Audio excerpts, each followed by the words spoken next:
Are tariff refunds real, and can brands actually count on the money? IEEPA tariff refunds are real, and they are now available, but it's a process that e-commerce businesses need to start working on now. Welcome to the Ecommerce Finance Podcast. I'm Stephen Brown with LedgerGurus, and with me today I have Stacy Walker, our Director of Growth, and we are going to talk about IEEPA tariff refunds. Stacy, welcome back to the podcast. Thanks for having me, Stephen. Let's just dive in and get to the information, because there is money out there for people that have been impacted by tariffs, which most e-commerce brands were.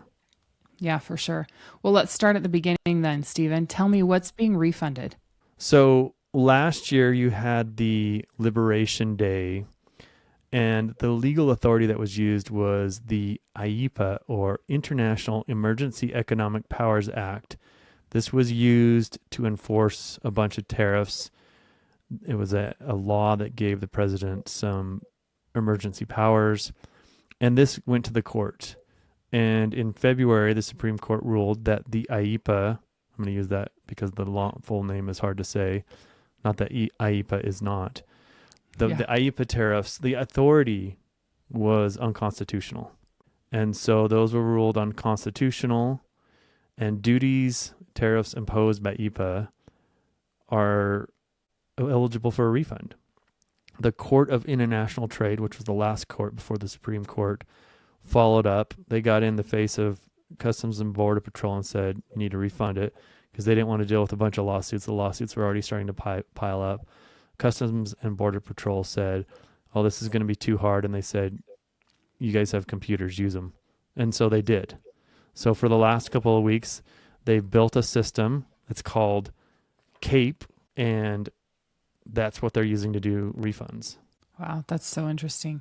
Tell me what is CAPE, and why does it even matter? So CAPE stands for the Consolidated Administration and Processing of Entries. You got to love these acronyms. They're wild. I know, really. So this is a subsystem they've built into their one of their main systems called ACE. It's the Automated Commercial Environment System. It's a subsystem that you can go in to use and do the tariff refunds. And they spent a couple of weeks working on it, and it went live, so people can now start getting refunds. Interesting. So who actually even can get a refund? Who qualifies? So this is a really important thing that people need to know. Are they the importer of record? And I think smaller sellers might not even know. There are two ways to import products. There's actually multiple ways, but the importer of record, sometimes that's the manufacturer. So there was some things talking about DDR, and I can't even remember what DDR means, but you could have your manufacturer be the importer of record, and they would be responsible for all the duties and tariffs and all that. And that was one thing that was being pushed during this tariff regime. Most people are probably the importer of record, even if they're using a custom broker, or like the business that I have co-ownership in, Sole Toscana. We use an importer, and they gathered our stuff, but we were the importer of record. You are the one who's the importer of record, is going to be eligible for the refund. And they're going to have to get that through this CAPE system, which is a subset of the ACE portal, or Automated Commercial Environment System. And that is how so the importer of record will get the refunds electronically. Okay, perfect. So then who inside the company needs to be involved? It could be a few people. I would say the most important people inside the company who has been responsible for the import part of the supply chain. The person who's been working with either the customs broker or the importer to get that done. And like in the case of our business, we sent our importer a bunch of information. They took care of the rest, even though we were the importer of record. But my partner is the one who did that. In every company, there's probably somebody who's done that. They should be involved. You may need to get your finance team involved. You need to chase down those duty reports, make sure you know what is eligible for being refunded. But those are the key players, I would say, that should be involved. Okay. So when does all of this happen or start? And How long are they saying it will be until people get their money back? So CAPE, that subsystem, again, let me see if I can find the acronym here. CAPE, the Consolidated Administration and Processing of Entries system, phase 1 launched on April 20th, 2026. So it's live now. It's live now. Now, Okay. phase 1 only covers entries within 80 days of liquidation and unliquidated entries, which is a funny term. We'll talk about that, but there's some other qualifications that they're going to do, but those are the principal ones. And what I'm reading is it's going to take 60 to 90 days once your application has been submitted to get the money back. Okay. So then take a minute and tell sellers, like, what does liquidation mean in plain English in this situation? Liquidation is basically where Customs and Border Patrol finalizes that import entry. And phase 1 is focusing on a subset of recently liquidated entries and unliquidated entries. Again, there's a lot of confusion here. My guess is there's going to be some things you'll be able to get moving right away and some things that are going to take a little bit longer. Yeah. Yeah. I think anything with the government tends to be that way. So if I was a business owner and I wanted to file, where would I go to file and how would I track the progress of it? So the ACE portal, if you do a search for CBP ACE, you can usually find it. That is where you're going to get to the CAPE system. So let me just do it real quick. CBP ACE. I'll get you the exact. It is ace.cbp.gov. So CAPE actually lives inside of that ACE portal. And so one of the first things you got to do is you got to get your ACE account set up if you haven't.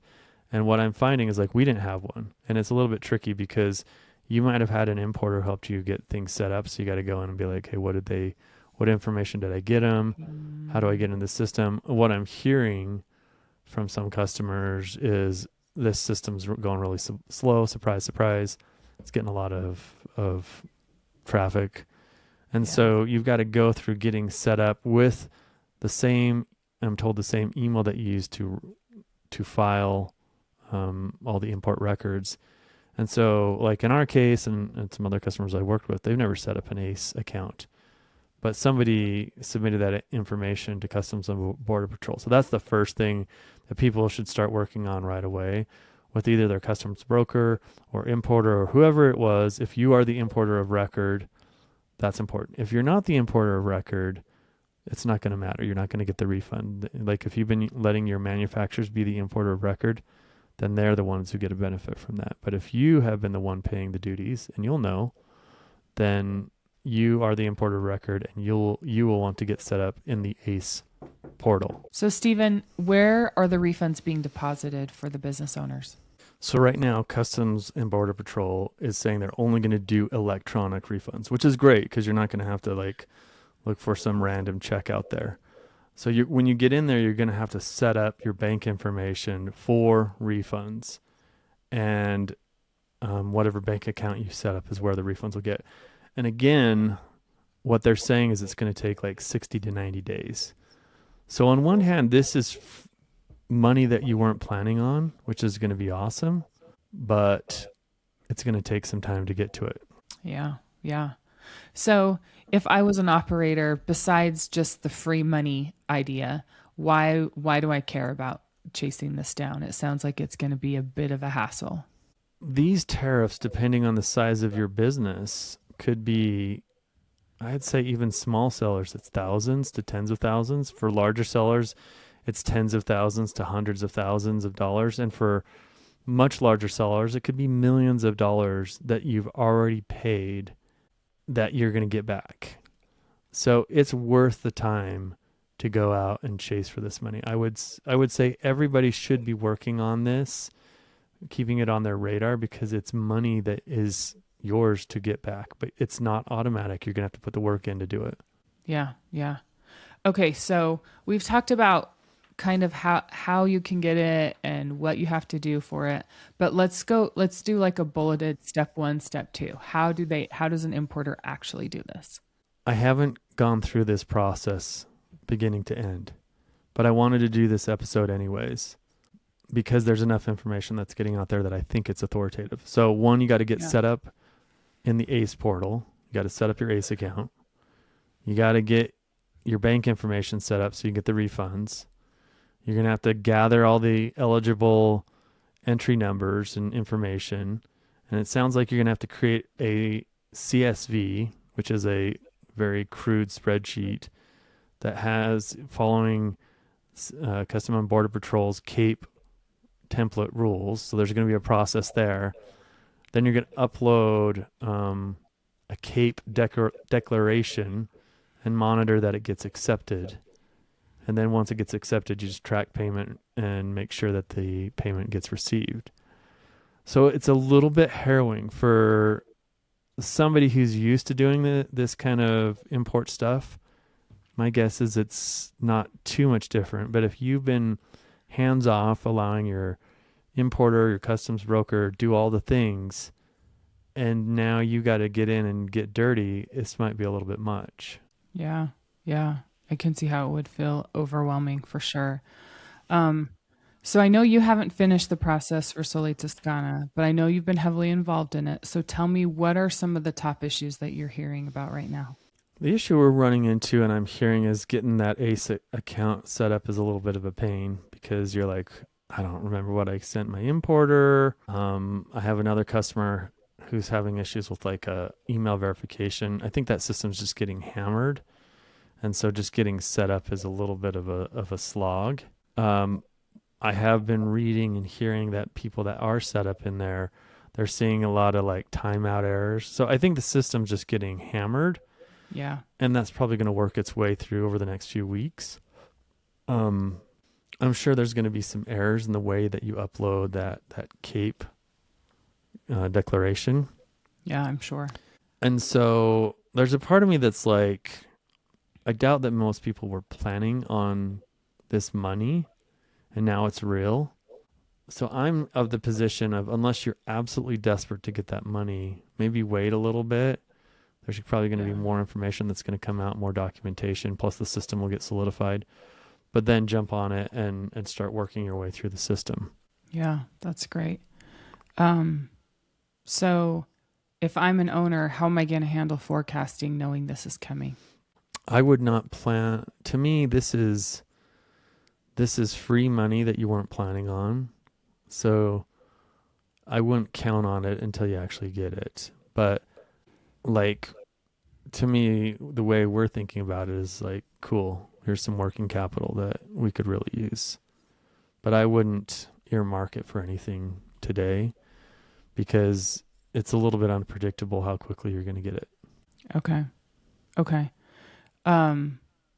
Tell me, from an accounting perspective, where is the money going to be accounted for in the books? That's a good question. So from a tax perspective, right, technically it would be a refund of duties, which usually, if you look at the accounting, if the accounting's done right, that hits your landed product costs and comes onto your profit and loss when you sell product. Right. The challenge is some of these tariffs were in 2025. In fact, a big chunk of them. Yep. And if you've filed your taxes already, that your books are closed. You can't go apply that to last year. You technically could apply some of that money if you wanted to do the accounting work. But it's tricky because landed product costs, we've talked about that. There's a lot that goes into it. And so you're probably going to apply it as a refund. And most likely, depending on how much effort you or your accountant wants to go through, it may just be other income. Yeah. Or if you have the ability and care to go into it, you may apply it as like a reduction in cost of goods sold, because technically that's what it is. But because we're talking about money from a previous period, which may have already filed taxes, you're just going to recognize it in this year and probably do it as other income. Or you could recognize it as a refund to cost of goods sold, but it's a little bit misleading because it's covering, it's a one-time refund for multiple periods of cost of goods sold. Yeah. Because of that, income's going to go up. There will be potential taxability on this income because you're going to have this lump sum of income. You may be able to do some fancy accounting to reduce your tax exposure, but it's not going to be easy accounting. So if you expect your accountant just to wave a magic wand and make this not taxable, it's not quite that simple. Yeah. Okay. But it's technically doable. Assume I'm an operator that's listening to this and is feeling a little overwhelmed from all of the things. What would you say are, say, 3 things that I could do right now to start moving forward with it? Number 1 is you got to get access to the ACE portal. And I hope this doesn't shut people down because it's hard, but I'm like, you're selling, doing complex things, just lean into one more thing. It'll be worth your time. Yeah. There's going to be a lot. So you got to get your ACE portal. You got to get your bank information set up, and then you got to go through that CAPE declaration, which I do think could be a little bit harrowing.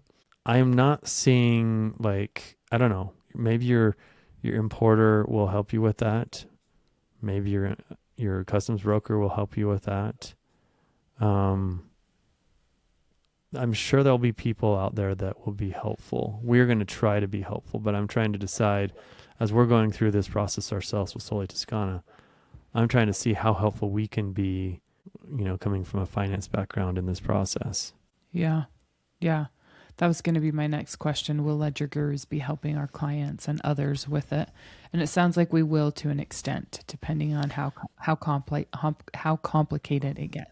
To the extent that we are able, I think a customs broker and importer are going to be key resources. I don't know how well they're going to be knowledgeable around this process, but they are probably the most likely expert. We're going to try, there's a piece of this equation that we can help, and we're good with dealing with lame government portals. So if I feel like we can do the whole thing, but we're going to need the support of the customer and or the importer, because there's a lot of information that doesn't make it to like your finance team.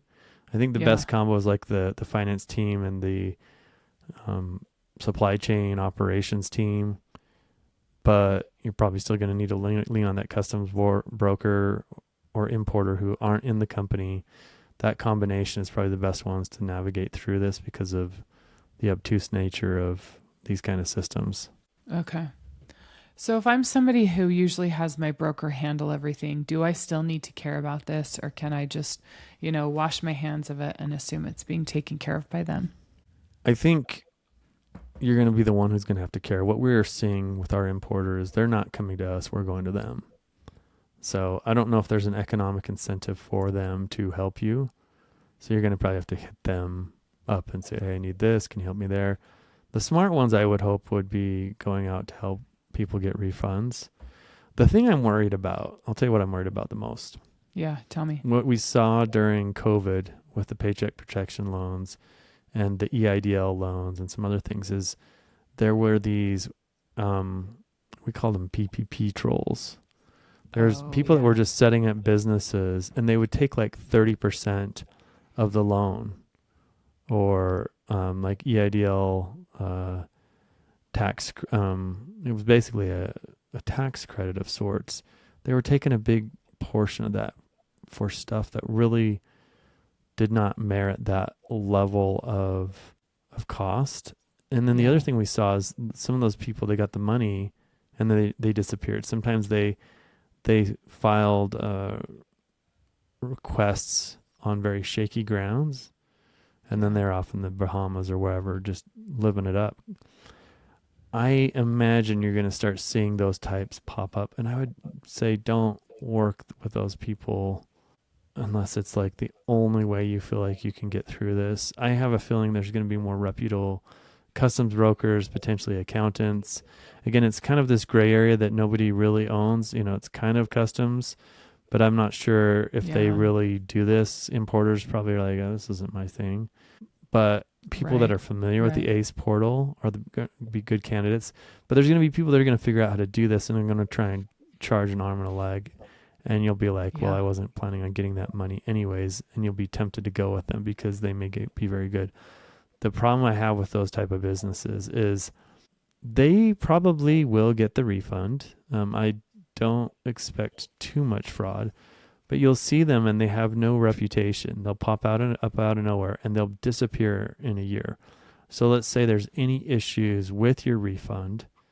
Are they going to be around?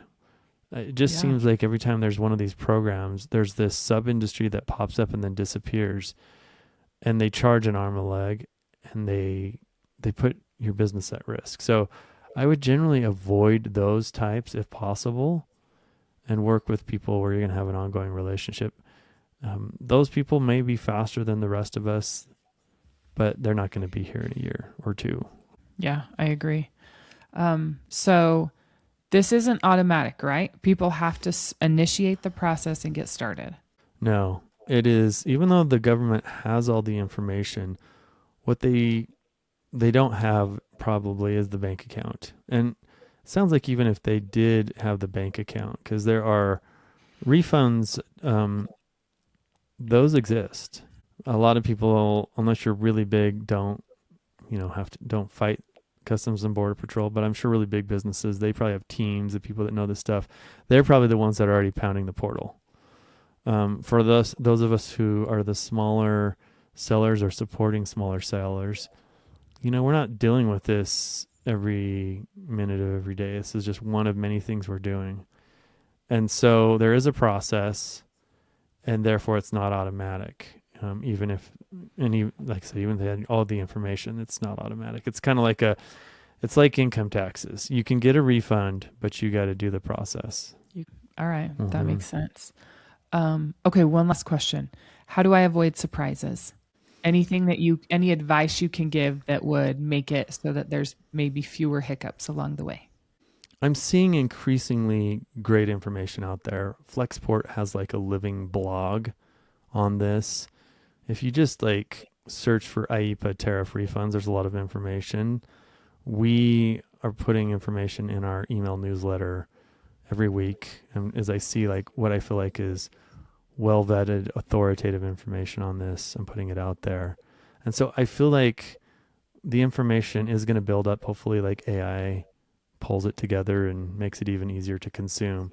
But I'm seeing some authoritative sources out there that are creating the information. I'm sure there's going to be some hiccups. I'm sure there's going to be some challenges. That's why I'm not rushing into it right now. But I'm hoping within the next few weeks that we can get on the other end of the application so we can get our refund. For us, a small seller, it's going to be, tens of thousands, which we will very much be happy to put back into our bank account because we need it. Yeah. Yeah. And I want this for all sellers who had to pay those tariffs because they were painful and they probably really put people on the edge. And I think people may be exhausted from last year and tariffs this year and all the chaos that's going on. But I'm like, go get it. Please go get it. You need it. It'll help you. And we are going to do our best to try and communicate and support people where we can to help them get their refunds. Yeah. Yeah. That's great. I love that.